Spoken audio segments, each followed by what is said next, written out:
Hi friends, இன்றைக்கி நம்ம அதிரு சேனலில் சப்பாத்திக்கு குருமா வைக்க போகிறோம்.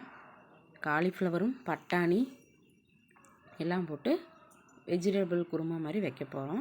நல்லா டேஸ்ட்டாக இருக்கும். வாங்க அதுக்கு தேவையானது என்னென்னு பார்த்துருவோம். பட்டாணி 1 கிளாஸ் எடுத்து நான் தண்ணியில் ஊற போட்டுட்டேன். நைட்டே நல்லா ஊறிடுச்சு. இந்த ஸ்டேஜில் நல்லா வந்துடுச்சு. அதை நம்ம குக்கரில் போட்டு கழுகி குக்கரில் போட்டு வேக போட்டுருவோம். 2 விசில் விட்டால் போதும். பட்டாணி நல்லா குழஞ்சி போயிடும். அதனால் 2 விசில் விட்டு நம்ம இறக்கிடலாம்.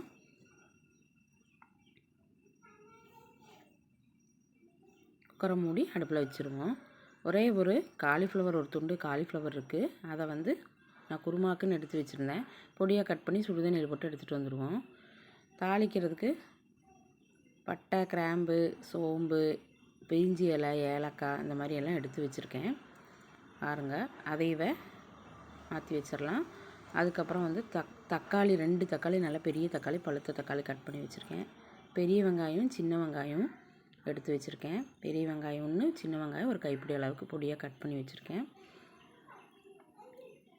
அரைக்கிறதுக்கு பட்டை, கிராம்பு, சோம்பு, ஏலக்காய், கசகசா எல்லாம் எடுத்து வச்சுருக்கேன். தேங்காய் ஒரு மூடி தேங்காய் எடுத்து வச்சுருக்கேன். சிரவி எடுத்து வச்சுருக்கேன். இந்த தேங்காய் கூட பட்டை, கிராம்பு எடுத்து வச்சுருக்கிறதெல்லாம் கொட்டிடுவோம் அரைக்கிறதுக்கு.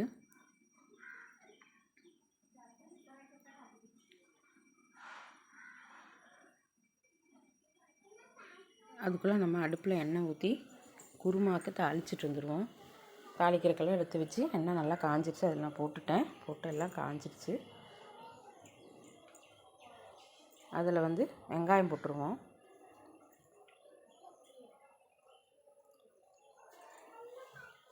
வெங்காயத்தை போட்டு நல்லா வணக்கி விடலாம். வெங்காயம் நல்லா வணங்கட்டும்.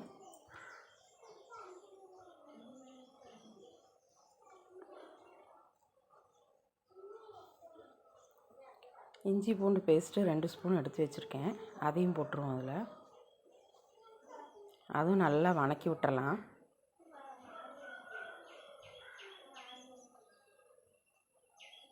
நல்லா வணங்கட்டும். வணங்கினதுக்கப்புறம் நம்ம கட் பண்ணி வச்சுருக்கிற தக்காளி கொட்டி நல்லா வணக்கிடுவோம். தக்காளி போடுறதுக்கு முன்னாடி நம்ம சிக்கன் மசாலா, மஞ்சத்தூள், மிளகாத்தூள் எடுத்து வச்சுருக்கேன். அதையே கொட்டிடுவோம். கொட்டி அந்த எண்ணெயிலே நல்லா வணங்கட்டும்.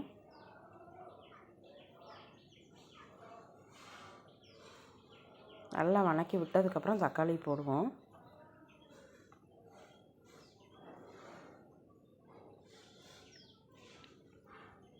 தக்காளி போட்டு தக்காளி நல்லா வணக்கி விடலாம்.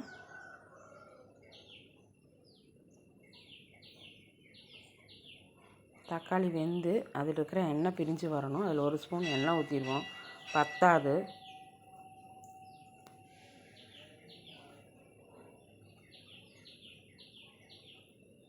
நல்லா வணக்கி விடுவோம்.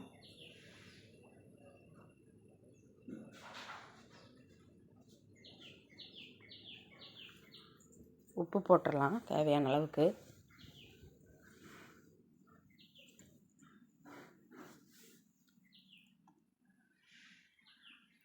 நல்லா வணக்கி விட்டுட்டு நல்லா வணங்கட்டும். அதுக்குள்ளே நம்ம அரைக்கிறக்குள்ளதெல்லாம் ரெடி பண்ணிட்டு வந்துடுவோம்.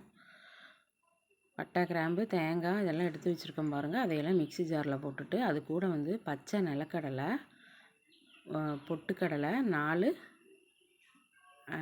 அண்டிப்பருப்பு எடுத்து வச்சுருக்கேன். முந்திரி பருப்பு அதை அதில் போட்டுருவோம். போட்டு நல்லா அரைச்சி எடுத்து வந்துடலாம். ரொம்ப நைஸாக வேணும் இல்லை, ஓரளவு குறைன்னு அரைச்சிக்கலாம். நல்லா பிது பிதுன்னு நல்லாயிருக்கும் குருமா. தக்காளி நல்லா வணங்கிடுச்சு. எண்ணெய் பிரிஞ்சு வந்துடுச்சு.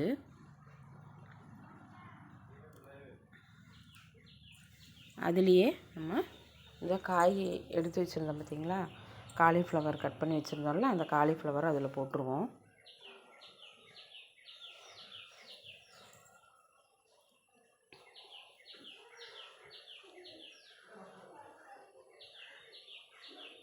கொட்டி நல்லா இலக்கி விடலாம்.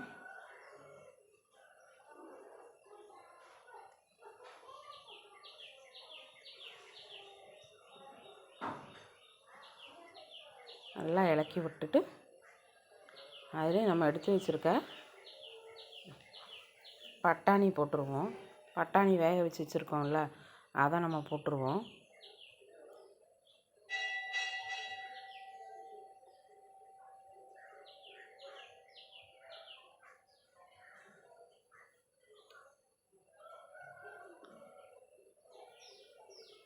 அது கூடத்துல நம்ம தேங்காய் அரைச்சதையும் ஊற்றிடலாம்.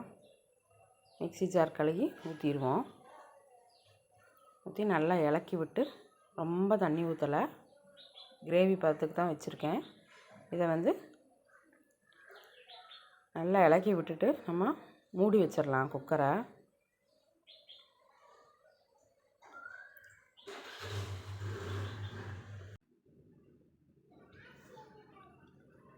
மூடி வச்சு நல்லா 2 விசில் விட்டுருவோம்.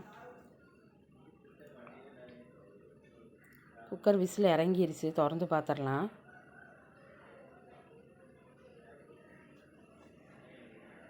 பாருங்கள், மேலே எண்ணெய் மிதந்து நல்லா வந்திருக்கு. நல்லா சூப்பராக வந்திருக்கு கிரேவி. இப்படி இருந்தால் தான் சப்பாத்திக்கு ஊற்றி சாப்பிட்றதுக்கு நல்லாயிருக்கும். அதை கொத்தமல்லி தழை போட்டு நம்ம இறக்கிடலாம். குருமா ரெடி ஆயிடுச்சு. குருமா நல்லா டேஸ்ட்டாக இருக்குங்க, சப்பாத்திக்கு சூப்பராக இருக்கும். ட்ரை பண்ணி பாருங்கள்.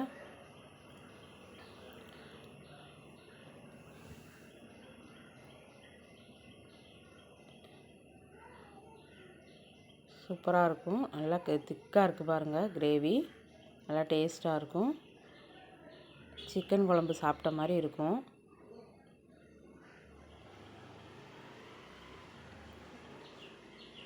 இந்த வீடியோ உங்களுக்கு பிடிச்சிருந்துன்னா லைக் பண்ணுங்கள், ஷேர் பண்ணுங்கள், சப்ஸ்கிரைப் பண்ணுங்கள்.